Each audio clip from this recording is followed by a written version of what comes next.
Congress party రాష్ట్ర తెలంగాణ వ్యవహారాల ఇన్ఛార్జిగా మాణిక్రావు ఠాక్రేను ఏఐసీసీ నియమించింది. మాణిక్యం ఠాకూర్ స్థానంలో అధిష్టాన మహారాష్ట్ర పీసీసీ మాజీ చీఫ్ మాణిక్రావు ఠాక్రేను బాధ్యతల్ని అప్పగించింది. అలాగే మాణిక్యం ఠాకూర్కు గోవా రాష్ట్ర పార్టీ ఇన్ఛార్జ్ బాధ్యతలను అప్పచెప్పారు. ఈ మేరకు బుధవారం ఏఐసీసీ అధ్యక్షుడు మల్లికార్జున ఖార్గే నియామ ఉత్తర్వులిచ్చారు. టీపీసీసీ అధ్యక్షుడు రేవంత్ రెడ్డి వ్యవహార శైలి పట్ల ఇటీవల పార్టీ సీనియర్లు అధిష్టానానికి ఫిర్యాదు చేశారు. దిగ్విజయ్ సింగ్ కు వారంతా ఠాగూర్ ఏకపక్షంగా వ్యవహరిస్తున్నారని గోడు వెళ్లబోసుకున్నారు. పార్టీ ముఖ్య నేతల నుంచి దిగ్విజయ్ సేకరించిన అభిప్రాయాలు, నివేదికల ఆధారంగా కాంగ్రెస్ అధిష్టానం తెలంగాణకు కొత్త ఇన్ఛార్జిగా ఠాక్రేను నియమించింది.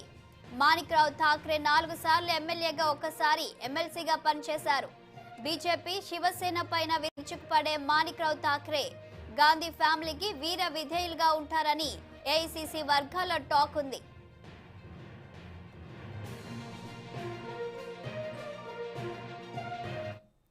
ఇక ఇదే అంశంపై మరింత సమాచారం మా పొలిటికల్ బ్యూరో చీఫ్ రామ్ అందిస్తారు. చెప్పండి రామ్, తెలంగాణకు కాంగ్రెస్ పార్టీ నూతన ఇన్ఛార్జిగా ఠాక్రే నియామకంపై మీ వద్ద ఉన్న అప్డేట్స్ ఏంటి? Good morning Vaishali. తెలంగాణ రాష్ట్ర కాంగ్రెస్ ఇన్ఛార్జిగా మాణిక్యం ఠాకూర్ స్థానంలో మాణిక్రావు ఠాక్రేను కాంగ్రెస్ అధిష్టానం నియమించింది.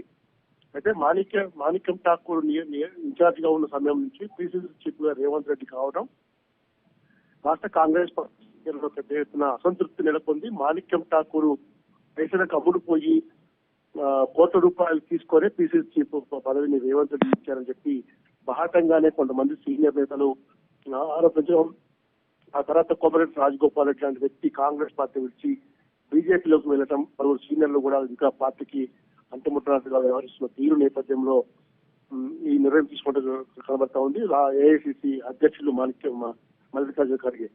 అయితే గత కొన్ని రోజులుగా పీసీసీ చీఫ్ రేవంత్ రెడ్డి ఏదైతే తాజాగా పీసీసీ కార్యవర్గాన్ని నియమించారో ఆ కార్యవర్గంలో కూడా తమ అనుచరులకు పదవులు రాలేదు. కేవలం ఏకపక్షంగా ఈ పదవులను మాణిక్యం ఠాకూర్ అధిష్టానం తప్పుదోవ పట్టించి ఇప్పించాడని చెప్పి కూడా ఆరోపించాడు. మీడియా ముందు కూడా బాహటంగానే విమర్శలు చేయడం, ఉత్తమ్ కుమార్ రెడ్డి, అదేవిధంగా బట్టి విక్రమార్క, మవియాస్ గౌడ్, జగ్గారెడ్డి, ఇతర కొంతమంది విఎన్ మంత్రావు లాంటి సీనియర్లు కూడా పెద్ద ఎత్తున ఆరోపణ చేయడం, మాజీ మంత్రి శ్రీధర్ బాబు లాంటి నేతలు కూడా పార్టీ కార్యక్రమంలో అంతిముట్టినట్టుగా ఉంటున్న విషయం తెలిసింది. ఈ నేపథ్యంలోనే ఇప్పుడు దిగ్విజయ్ సింగ్ పర్యటన ముగిసిన అనంతరం ఇలాంటి నిర్ణయాలు తీసుకోవడం కాంగ్రెస్ పార్టీ కొంత మాణిక్యం ఠాకూర్ విషయంలో వెనకడుగు వేసింది అనుకోవాలి.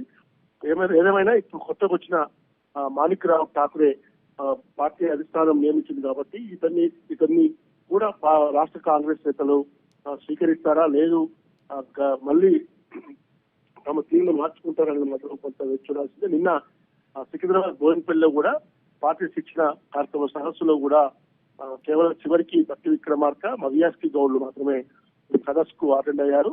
అక్కడ రేవంత్ రెడ్డి చేసిన ప్రసంగం కూడా కొంత కార్యకర్తల్లో ఉత్తేజాన్ని నింపింది అనుకోవాలి.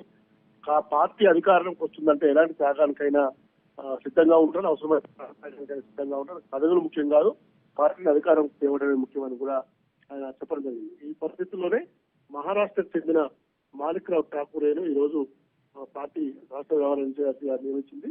సీనియర్ల అసంతృప్తి దీంతోనైనా చల్లారుతుందా?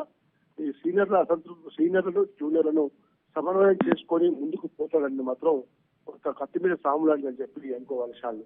Okay, thank you Ram, thank you for the updates.